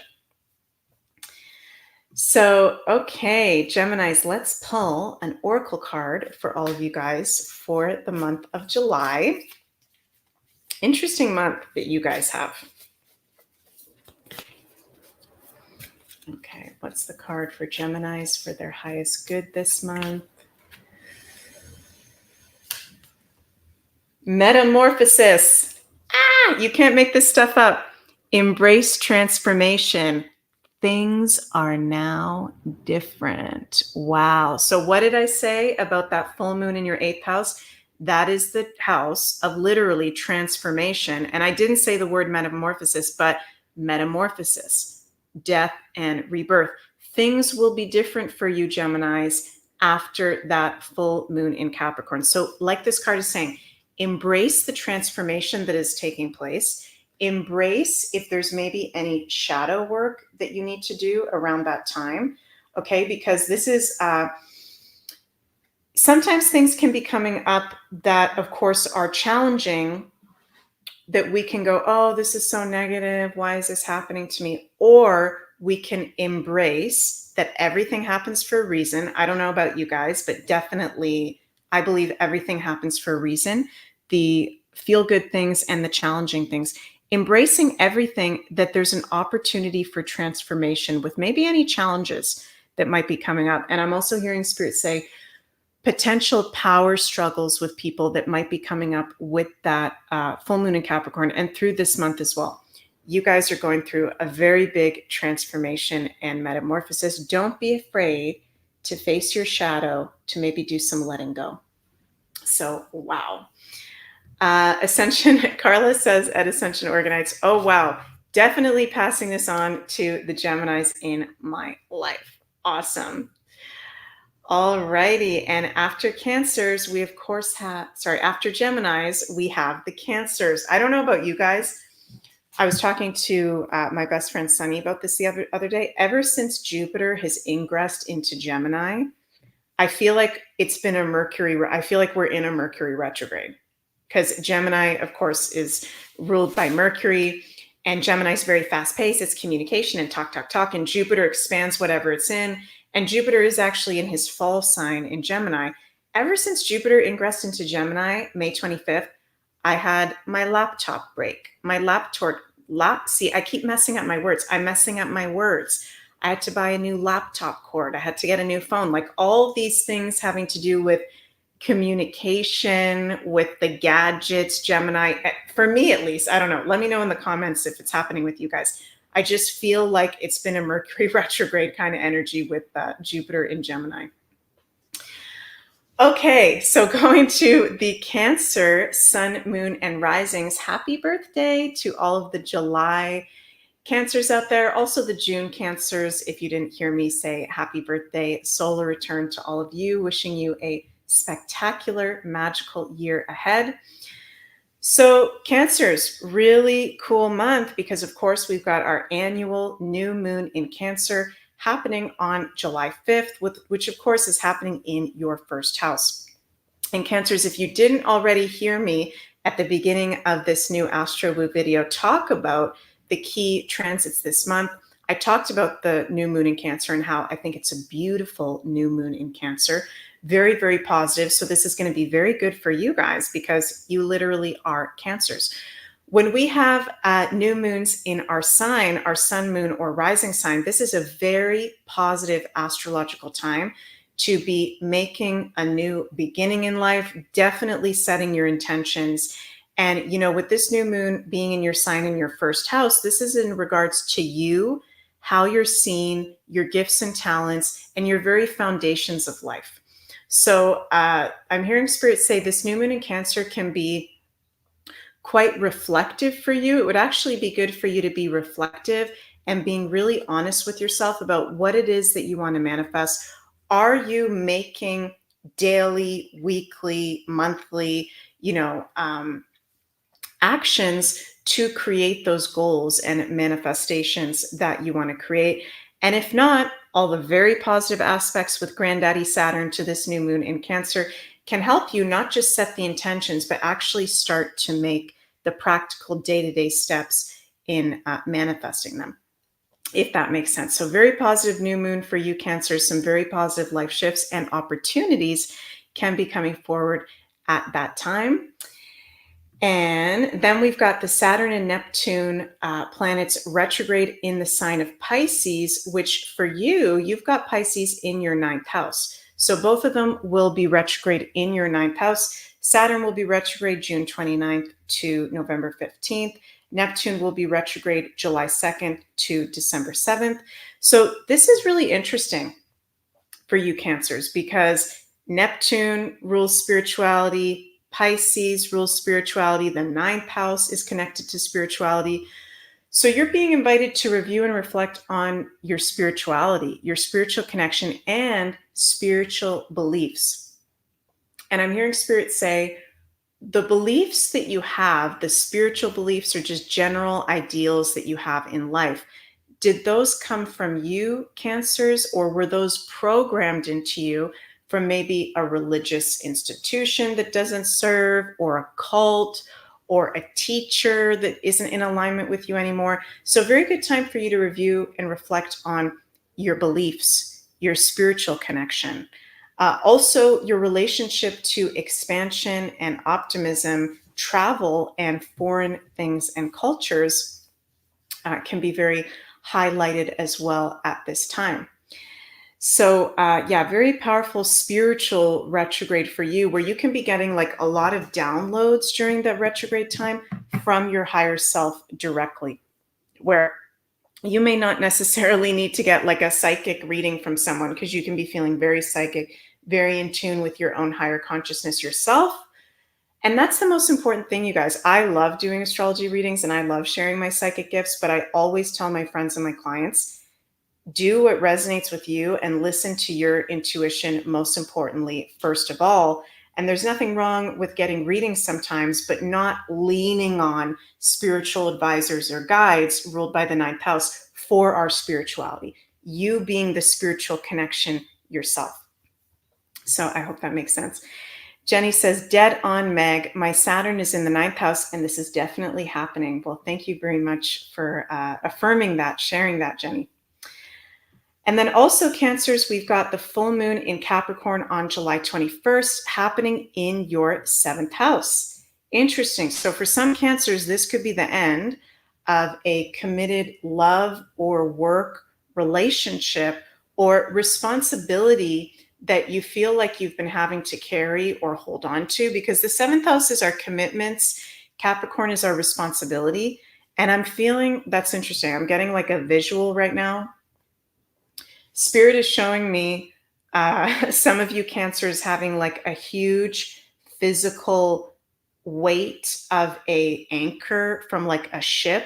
Spirit's showing me that some of you energetically have like a weight so heavy on you from some sort of responsibility or commitment that you've been carrying, that it's literally as heavy as like a ship anchor kind of weighing you down. And it has to do with somebody else in your life, a relationship with someone else, or a responsibility that you've had tied to someone else. And this is, if this resonates with you specifically as a Cancer, this is coming to an end point, a completion point with this full moon in Capricorn on July 21st. Capricorn is heaviness, the heaviness of responsibility. So some relationships can be coming to a completion point, but it's also being illuminated to you what kind of people are actually in alignment for you to have around you. And are your love and work partners ruled by the 7th house in astrology in alignment with your long-term goals and legacy, Capricorn? Very important for you to maybe tune into during the time of that full moon. Okay, and let's pull a card for the Cancers for the month of July 2024. What have we got for the beautiful Cancer, Sun, Moon, and Risings? Ooh, wow. The wishing well. Look at that. Unexpected gifts, kindness, karmic jewels. I love that because it feels like Cancer, the new moon in Cancer that we're having on July 5th, is like a wishing well for you guys, if you will. It's your annual new moon, and it's a beautiful astrology chart for that new moon. So I feel like this is a message just affirming don't forget to be open to the unexpected, be open to beautiful opportunities and energies at the time of that new moon, and put your intentions out, because whatever you put out is going to come back and is going to manifest. So that's beautiful. There's unexpected gifts and karmic jewels that can be coming forward. Beautiful, beautiful. Okay, love you, Cancers. And now we move to the Leo, sun, moon, and risings. How are all of our Leos doing out there? And happy birthday to all of the July Leos as we enter into July. Okay, so for Leos, we start with the new moon in Cancer on July 5th is going to be happening in your 12th house. So, it's very in alignment with that new moon to set any intentions regarding anything Cancerian, as I talked about at the beginning of this video, but also putting a focus on the 12th house ruled areas of spirituality, creativity, behind the scenes work, your healing journey as well. So this would be a good new moon to start maybe a new creative routine or spiritual practice. Some of you Leos may be traveling to faraway, distant places or planning a trip to a faraway, distant place or even sacred sites. And it's spending time behind the scenes at home, because it's a new moon in Cancer at home in your 12th house behind the scenes. Spending time behind the scenes, not, overwhelmed by outside energies, can be very positive and bring a lot of clarity for you at that time and support you in setting your intentions. Then we've got the Saturn and Neptune planets retrograde. Those are in your 8th house. Wow. So you're having those two retrograde in your 8th house of Scorpio, in the sign of Pisces, a fellow water sign to Scorpio, which is the sign that is associated with the 8th house. So for you Leos, this is reviewing and reflecting not only on those Saturn and Neptune rules areas that I mentioned also at the beginning of this video, but on the 8th house, which is your own shadow side. Okay, so giving a bit of attention, love, and maybe healing to your own shadow side, your hidden self. It's very in alignment, because those two are retrograde in Pisces, which is the sign of spirituality, to do some real deal spiritual healing during this retrograde period. I'm hearing Spirit say you can have breakthrough healings in regards to any traumatic events that you've been through at any point in life. So this is a fantastic retrograde period, July and the whole rest of the months this year where these two are retrograde, to do, I like to say with the 8th house, real deal forms of healing, psychotherapy, shamanic healing, tantric healing, whatever things resonate with you, because there is some shit coming up to the surface, excuse my language, maybe some wounds, traumas coming up to the surface during this retrograde for you to focus on healing of maybe areas where your power was taken away or abuse that you went through in life, maybe some intense life experiences, Scorpio. So, wow, very powerful time, retrograde period for you, Leo, sun, moon, and risings. Then we've got the full moon in Capricorn, July 21st, is going to be in your 6th house. So Capricorn has to do with work and career. 6th house is, our day-to-day work. So this could be the ending, Leo, of a work or professional commitment, of day-to-day routines, day-to-day organization. But that full moon is also illuminating to you maybe a new way to do entrepreneurship or a new type of job, career, field that you want to step into. And I'm hearing Spirit say for you Leos, listen to your heart. You guys know that song that's like, listen to your heart. I'm hearing that for you Leos, which you guys are ruled by the heart. So listen to your heart in regards to your professional life, what is in alignment with you. And I'm feeling like a lot of you Leos have a lot of pent-up creativity and energy that is ready to go into a new professional project or new thing that you want to release out to the world. So let me know if that resonates with any of you guys. And let's see what our oracle message is for the Leos for the month of July. It's always funny when I get songs psychically. And if you're a Leo and you've never heard that song, Spirit's inviting you to look up. It's called Listen to Your Heart when He's Calling for You. I think that might be the wrong words, but it's called Listen to Your Heart. So go listen to that song because that might inspire something in you. Okay, Leos. Ooh, the wellspring. Look at that. What are you thirsty for? Body care. Take a breath. And I'm feeling that with that full moon in your sixth house. It feels like there's something for you to unleash creatively or professionally that you've maybe been thirsty for a really long time, but maybe something's been holding you back in that regard. So don't be afraid. Listen to your heart and be in your gifts and your passions. Also interesting that it says body care and take a breath because you're having, kind of intense, that new moon in your 12th house, the full moon in your 6th house, the retrogrades in your 8th house. All of those houses have to do with healing, body care, taking a breath, taking a sacred pause. So definitely doing some healing arts modalities, if that resonates with you, can be very supportive at this time. So I'm sending lots of love to you, Leos. And Spicy Dame says, Leo, spot on. Thank you so much for sharing that. 9 Lives Energy. As a Leo rising, this resonated so much. Well, I'm very happy that it resonated for you. Okay, Virgo, Sun, Moon, and Risings. You're all having your planetary ruler, Mercury, enter your sign of Virgo on July 25th. So that's very positive for you and also the Geminis ruled by Mercury in astrology, just for your overall well-being, having your planetary ruler in his home sign.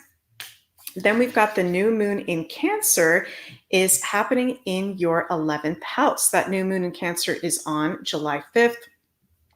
This is a very positive new moon to not just set intentions around the Cancer-ruled areas of life, but also in regards to your relationship with the future and the age of Aquarius ruled by the 11th house. Friends and your group associations and your long-term goals and dreams as well. So I love whenever I see a sign has a new moon in their 11th house and it's like a very positive chart for the new moon. Virgos, set your intentions because these intentions and dreams are literally going to come true. And remember any of the signs that may be listening. When you're putting your intentions out, don't just put them out and okay, the angels and everybody, they're going to take care of that for me.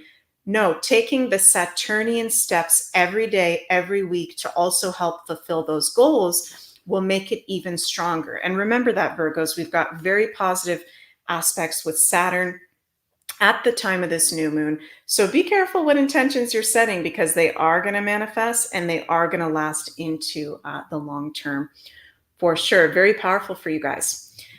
We've got Saturn and Neptune retrograde in July and for the next few months happening in your 7th house. So this is not just reviewing and reflecting the Saturn and Neptune ruled areas of life, but for you specifically, Virgo, Sun, Moon, and Risings, on your 7th house. So committed relationships, your commitments, your love life, reviewing and reflecting on those areas. And maybe even if you feel like it, doing some healing in those areas. Neptune can also be about healing in astrology. There could be some very positive healing breakthroughs happening with a love or work partner.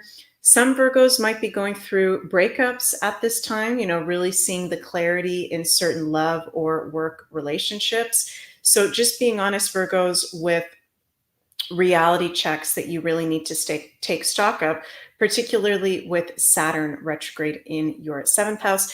Not the best time to be starting a new committed long-term relationship. I'll just be honest with you guys. Do whatever resonates with you. But this is where with these two retrograde in our 7th house, we may not be totally seeing new people coming in during this retrograde time period. Clearly, wait to make anything really official until after these two are retrograde. when it's over, going into November and December. And then also Virgos, we're going to have that full moon in Capricorn for you on July 21st, happening in your fifth house. So this is cool because the fifth house is one of the fun light houses in astrology, and it's associated with the sign of Leo. So I like this because this is a full moon in Capricorn, which is very much about our work, career, long-term goals. And the fifth house is our talents and gifts and creativity and confidence. So Virgo, there may be some inner child wounds that are healing and coming to the surface at the time of this full moon, because the fifth house can be associated with that. But also it's illuminating your gifts, your talents, your brilliance. I'm hearing Spirit say the word brilliance. And how can you bring that more into your legacy and your professional life moving forward? Okay, so something for you to think about with that full moon. And let's see what we've got for the Virgo, Sun, Moon, and Risings for the month of July in the cards. We haven't had any cards repeat yet. Usually we've had one or two repeat by now. Ooh, the sacred well. Replenishment, self-care, giving from a place of plenty. Look at how these cards are so beautiful. Replenishment, self-care, giving from a place of plenty. And that's making me feel, Virgos, that's making me feel how you've got Neptune and Saturn about to be going retrograde in your seventh house, right? Are the people around you replenishing for you? Do they honor your self-care? Do you feel like they nourish you, or do you feel like they're draining you? Okay. I love the sign of Virgos because Virgos notice everything and they love to keep the energy clean, and they're very generous people. So Virgo, sometimes Virgos can attract people in love or work or just in general that can be a little bit like energy vampires, or aren't totally appreciative of what you have to offer. So, you know, the Sacred Well card, I feel like, is sharing, replenish yourself, call your energy back to yourself. If there's anyone that you feel like has been taking away your energy that you've been allowing to feed off of you, okay, the people around you should make you feel as good as you know you make people around you feel. So hope that resonates, Virgos, and I'm sending lots of love your way.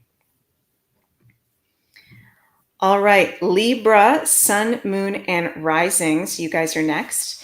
And you're having your ruler Venus enter the sign of Leo starting on July 11th. You and the Tauruses are ruled by the planet Venus, and I really like Venus is entering Leo. This is very passionate, fiery, creative, and fun for the Libras and the Tauruses as we go into July. With that ingress, you're going to be having the new moon in Cancer happening in your 10th house. So this is really good to not just set intentions, Libras, around those Cancer ruled areas, but also in regards to your work, your career, long-term goals. Okay, so I know I've been saying that a lot in this video because that new moon in Cancer is in such good aspects to Saturn. And you Libras, you're the sign having that new moon in Cancer, not just in good aspects to Saturn, but in your 10th house of Saturn and Capricorn. So really focusing in on not just what you want to manifest tomorrow or for next week or for this year, but I'm talking 5-year plans, 10-year plans, looking ahead in your long-term goals, making your intention focus on the new moon really about the long term and about your legacy and your work commitments as well. You can be having very positive new work opportunities coming in. Some Libras may be starting new positive jobs that they're very happy about. And if we could just get somebody in the Rumble chat, maybe I can do it here. We've got like a troll in the Rumble chat. One sec, you guys. I have to get rid of it because it's really distracting. If one of the moderators could maybe get rid of the troll that's in the Rumble chat, that would be really appreciated, because for some reason I cannot do it on my end. One sec. Yeah, I don't know. I can't see any of the Rumble comments on my browser, so I can't do it. So whoever's a moderator in the chat, please just block and delete whoever that person is there. That would be really appreciated. So sorry, Libras, I just got distracted there. Yeah, really positive new moon for you. Very, very nice. And Venus entering Leo, your planetary ruler. And then you guys are going to have Saturn and Neptune retrograde in Pisces in your 6th house. So this is a very positive time for you to review and reflect on your general health, nutrition, day-to-day routines, and day-to-day work. This is a really good time to do, and I'm not a medical expert, but just talking in the medical astrology Libra, with Neptune, that's very much about the healing arts, to maybe be doing some cleansing around the time of these retrogrades, to be really looking at your health, maybe doing some health appointments that you've been putting off, if there has been anything like that. Really reviewing your day-to-day work as well can be in alignment. Then we're going to be having the full moon in Capricorn on July 21st for you Libras, happening in your 4th house. So this is interesting. This is, Capricorn can be associated with our parents, our elders in our life, our grandparents, and the 4th house is the house of family. So for a lot of you Libras, you may be called to be in a supportive role at the time of that full moon on July 21st for a parent or a grandparent, someone elderly in your life. Could even be someone around you in your family is going through maybe a dying process or a very big completion or transformational process around the time of that full moon. Some of you Libras may be letting go of a home that you have been living in, finding new homes. Good for you to be spending time in the home environment during that full moon. And Libras, you can be feeling more emotional than usual, even though the moon is at detriment in Capricorn, isn't super emotional. You're having it in your 4th house of emotions. So if you're feeling like really emotional out of nowhere at the time of that full moon, nothing wrong with you. It's because you've got that full moon in your 4th house. So just doing extra self-care, spending some good time at home and with your family is definitely in alignment for you. Okay, and now we're going to pull a card for the Libras for the month of July.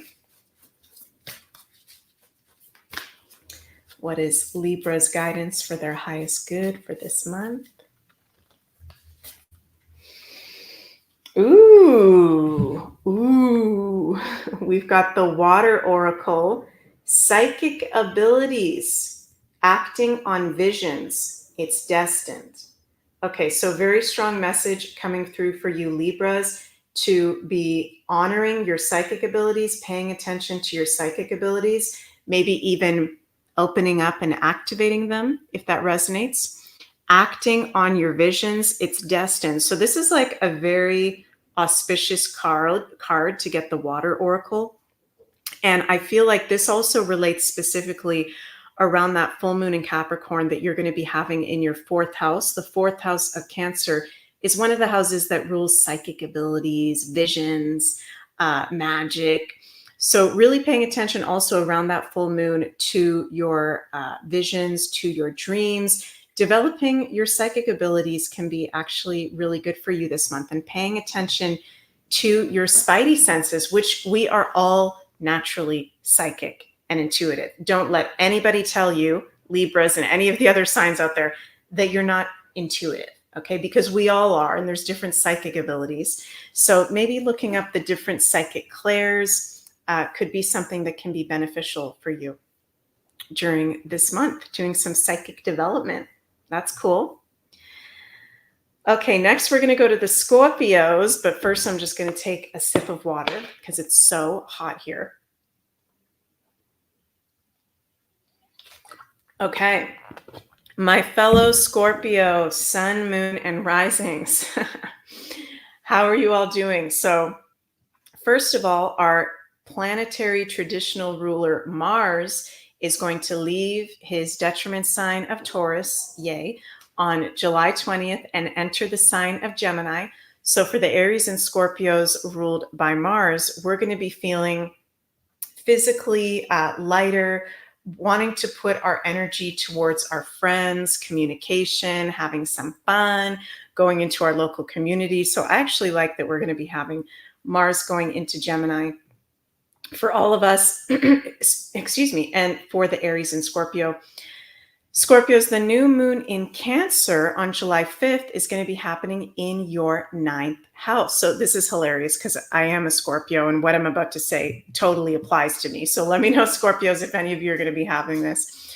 The 9th house is the house of foreign travel, sacred sites, foreign people. So many Scorpios will actually be traveling around the time of that new moon in Cancer in foreign locations, or spending time with foreign people or cultures.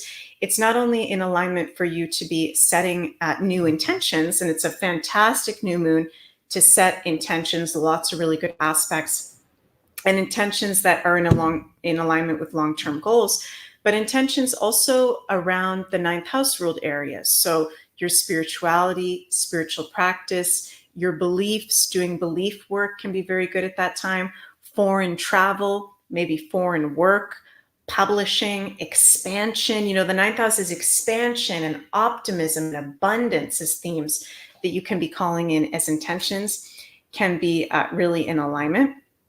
And then for you Scorpios, we're going to be having the retrogrades of Neptune and Saturn for the month of July and next few months happening in your 5th house, where you've got the sign of Pisces.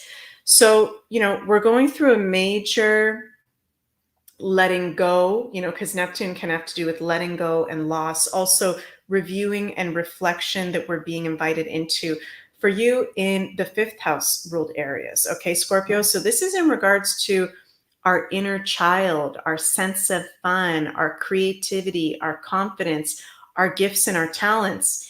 And I'm hearing Spirit say, you know, what are you doing with your gifts and talents? Are there gifts and talents that you know that you have, that you haven't been showcasing out there, that you've been maybe scared to be putting out there for whatever reason? Have you been not feeling like in a very playful or fun vibration? Lately, with this retrograde, you can actually do healing work, because Pisces and Neptune rule healing work around your inner child, around your sense of fun. You can be feeling very highly creative during this retrograde period. And I think it would be good to make time for creativity, whether you're an artist of any sort or not, during those retrogrades. And then also, Scorpios, we're going to be having the full moon in Capricorn on July 21st happening in your 3rd house. And this is a full moon that is an intense one. Okay, it's going to be exactly conjunct our planetary ruler of Pluto. Holy guacamole. So Scorpios, around that full moon, there can be some very intense, maybe life realizations or events or transformations taking place.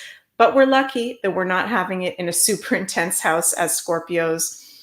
We're having it in the 3rd house. So there can be a release of, you know, something having to do with our local neighborhood, maybe a friendship, something having to do with a sibling. Maybe there's a sibling in our life that's been really going through something that we're going to have to be there for them at that time, because that full moon in Capricorn conjunct Pluto, you know, Pluto can have to do with crisis. I'll just be honest with you guys.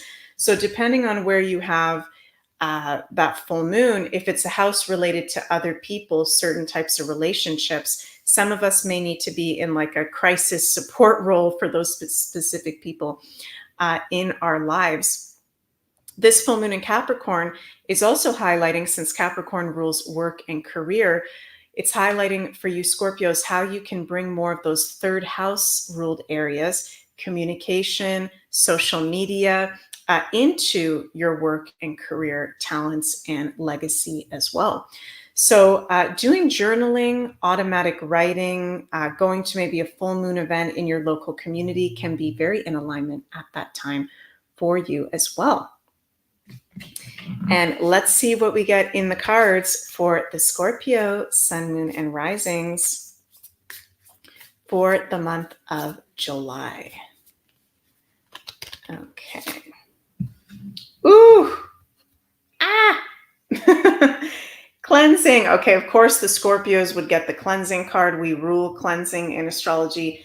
Releasing the old, energetic tune up, new beginnings. Wow. Okay, Scorpios, there's something we need to cleanse. There's something we need to let go of. Energetic tune up, maybe doing some sound healing, going for a little energy healing session, but also being open to the new beginnings. And also in the grander astrological scheme of things, our planetary ruler Pluto is retrograde and is about to be going into Capricorn for the very last time for 2.5 months. So for not just the whole collective, but the Plutonian being Scorpios, huge point of cleansing and releasing the old, releasing toxicity, releasing old patterns that don't serve. And I'm hearing Spirit say, Scorpios, do you have some kind of practice or modality right now that you like to be utilizing to do release, to do cleansing? If not, maybe it's time for you to do something once a month, once every 2 weeks, whether it's going to a sound bath, going to a therapist, doing energy healing on yourself. We're being called to do some cleansing.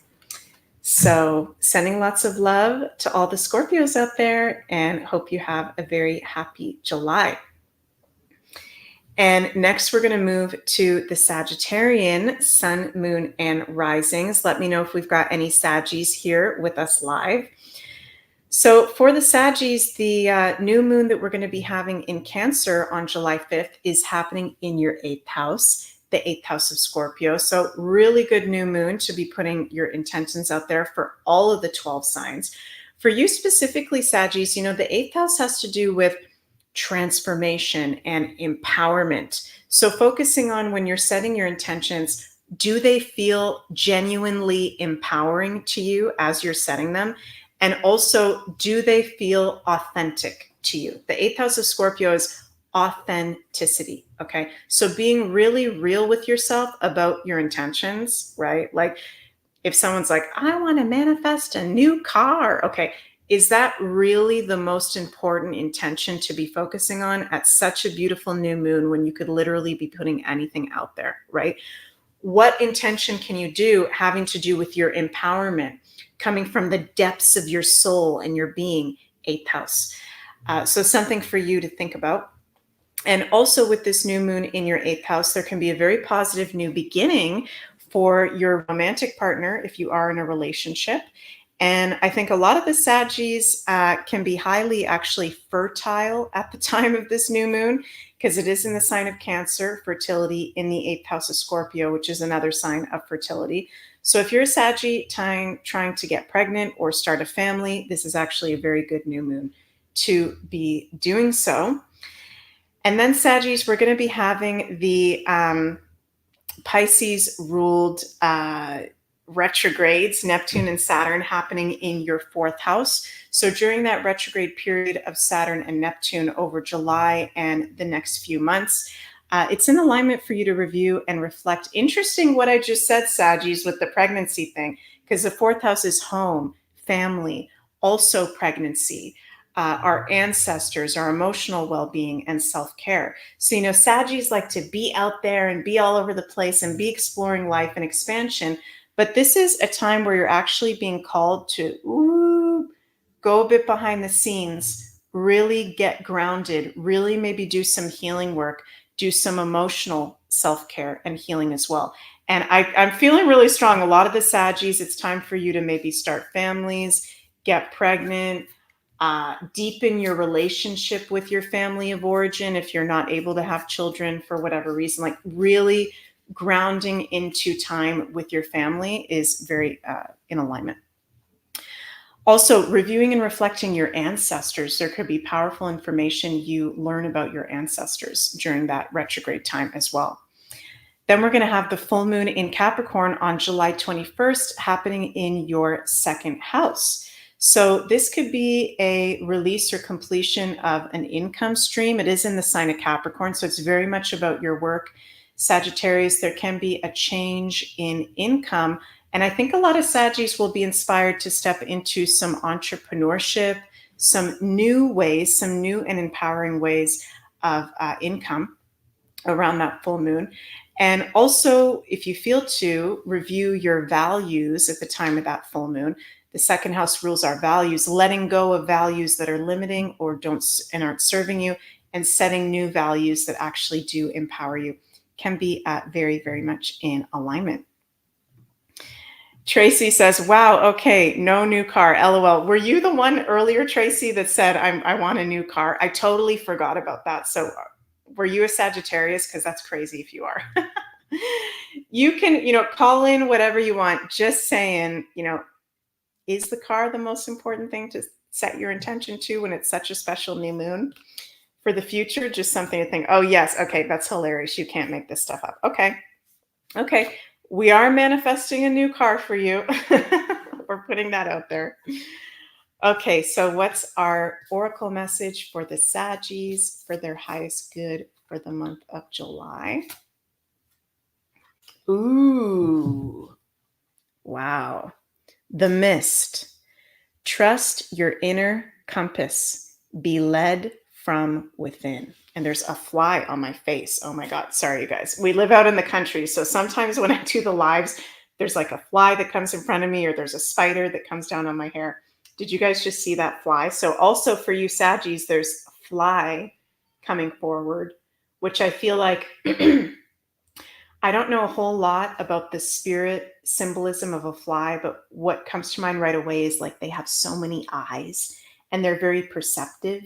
And at the same time, that fly comes forward with the mist card, which is when it can be hard to see clearly when we've got mist, right? And we have to trust our inner compass, be led from within. So really following Saggies, your intuition, letting go of other people's stuff. Okay, I'm also feeling that with you guys, like letting go of other people's projections, which usually you guys are very good at that, but trusting your inner compass.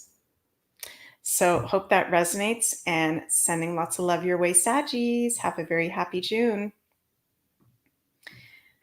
Okay, now we move to the Capricorn, sun, moon, and risings. How are you guys all doing out there? My fellow Capricorns, I got my moon in Capricorn, so I'm with you guys. So first of all, Cappies, our planetary ruler Saturn will be retrograde from June 29th to November 15th.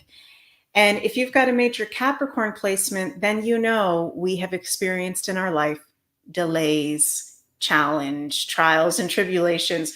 With Saturn retrograde, we can be possibly going through some delays, some life tests, okay? So instead of poo-pooing them, let's embrace them so we can up-level and we can move forward.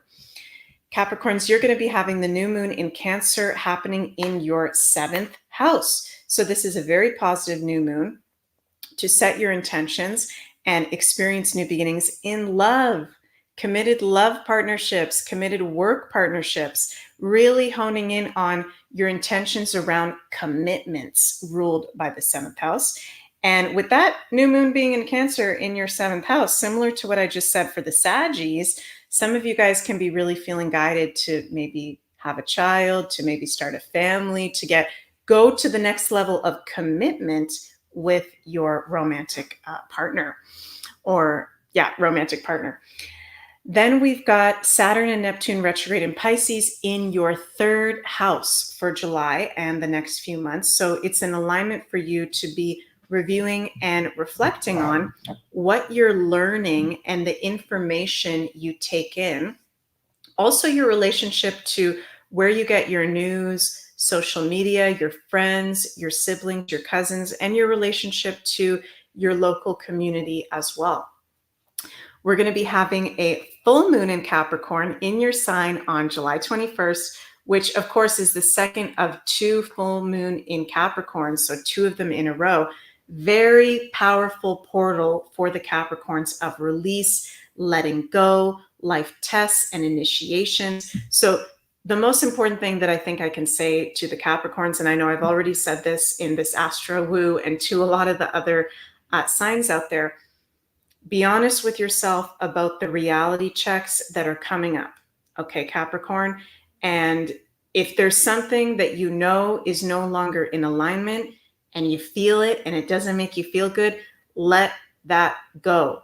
Okay, let that go. This is a major time of letting go for all the signs with these full moons, but particularly for the Capricorns from the very foundations of your life and what you identify with, because it's happening in your first house.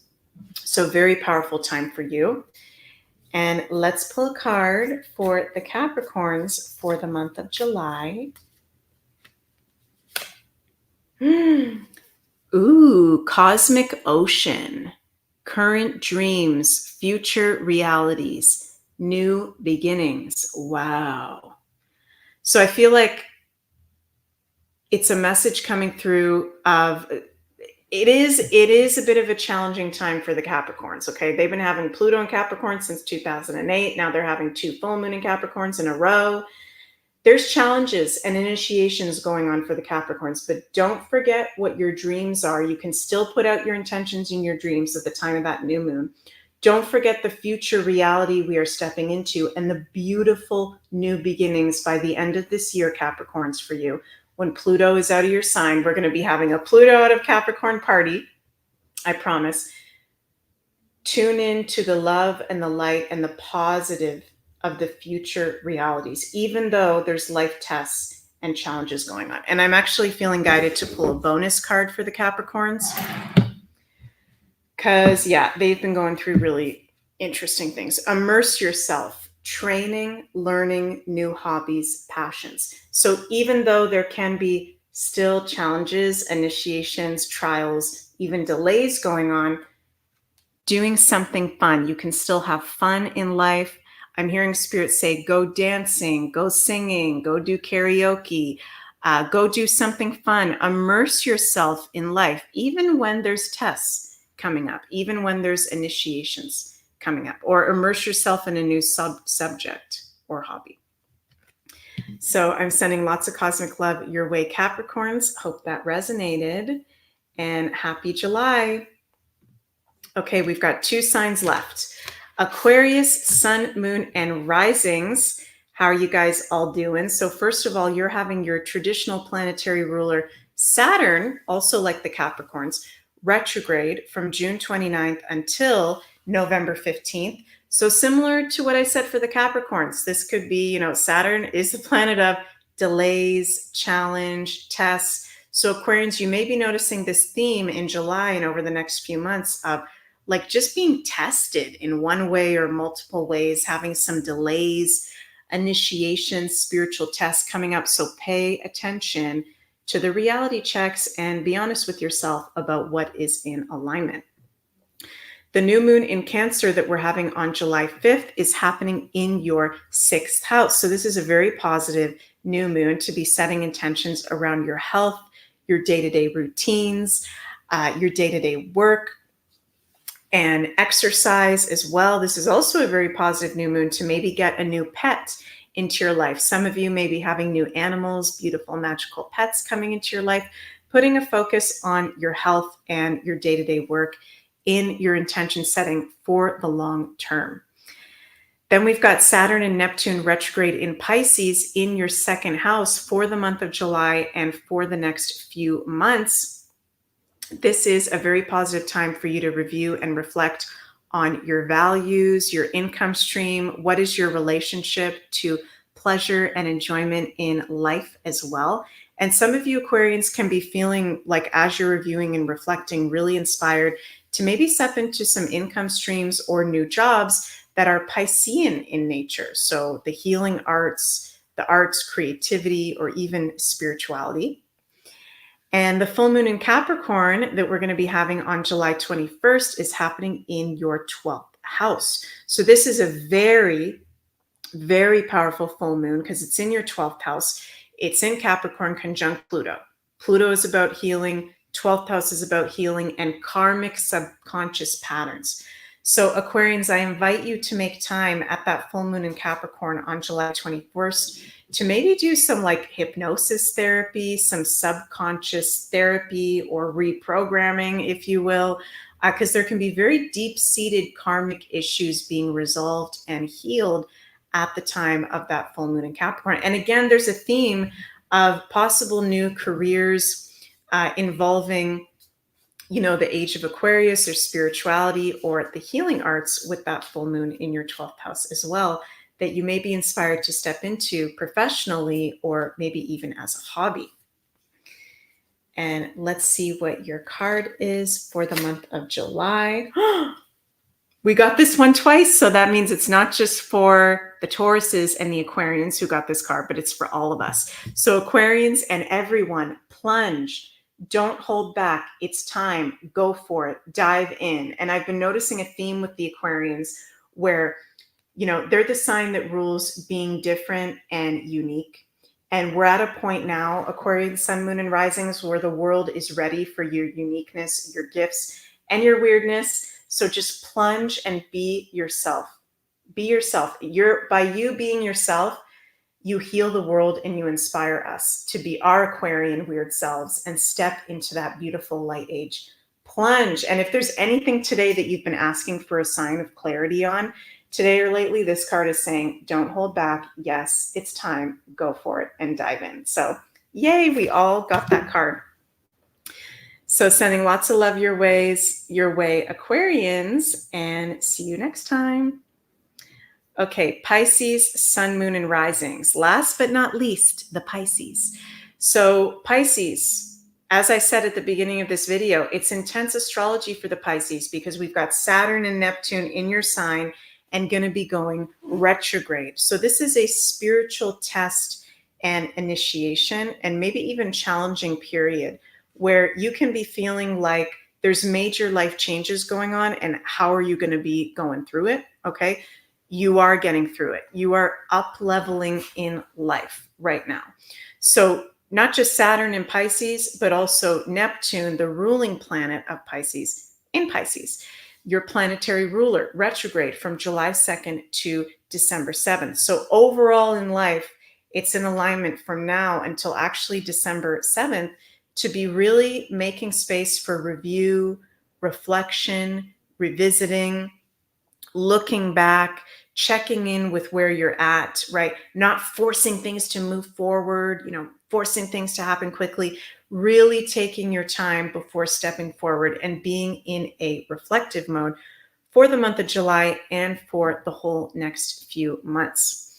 We're going to be having the new moon in Cancer happening in your 5th house on July 5th. So very positive new moon for you to be setting intentions from your heart. The 5th house rules our heart, and from your inner child, and having to do with your creativity or your personalized gifts and talents, your confidence, showcasing yourself out into the world. What do you want to share out into the world? This is a good new moon to set intentions around that. And also the full moon in Capricorn on July 21st is going to be happening in your 11th house. So this is a very cleansing full moon that for you has to do with your long-term goals, your relationship with the future, maybe things that you thought about regarding the future that you're realizing aren't in alignment anymore can be changing. There can be some friendships or group work associations coming to a completion point, but it's also a very good time to maybe be working in a group. Okay, full moon in Capricorn, work and career, 11th house is groups. It could be illuminated to you new work opportunities that are more about groups, teamwork, not just you on your own. And I like the energy of whenever we have a new moon or a full moon in the 11th house, because it rules our goals, it rules our wishes and dreams. Really put your intentions out there. And with that full moon, also putting your intentions out there, Pisces. This is a magical time for you. Even though we've got Saturn and Neptune retrograde in your sign, it's magical. So even though there's likely to be challenges going on, okay, or big life changes, embrace it because you're going through the up level, and ask for help if you need to from friends, families, or healing arts professionals. Jenny is saying networking. Yes, networking is very in alignment. And let's pull a card for the Pisces for the month of July. Water codes. Ooh, ancient wisdom. The intelligence is within you. So interesting that I felt guided to get out the healing waters deck. Sorry for the noise.